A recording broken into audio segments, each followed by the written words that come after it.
වතුර ටිකක් හරි සතෙකුට දෙන්න පුළුවන් මොන ආත්මෙද? ඕකේ හොඳට වැඩ ගන්න. බලලෙකුටවත් ගහන්න එපා පින්නතුනි. සතෙකුටවත් හිංසා කරන්න එපා. මම දැකලා තියෙනවා පාරේ යනකොට සමහරු බල්ලෝ පන්නන් එනවනේ. අනේ මිනිස්සු ඇඟට කපනවනේ. කපන්න පින්නතුනි අර වෛර පිරිමහන්නේ සත්තු. ඒ සත්තුන්ට ඒවත් තේරෙන්නේ නැහැ. එහෙම වෙයි කියලා තමයි මෙහෙම බණ කියන්නේ. අපි මොකටද ඉතින් බල්ලෝ වෙන්නේ?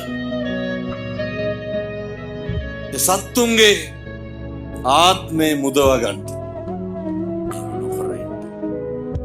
එහෙම නොකර ඉන්න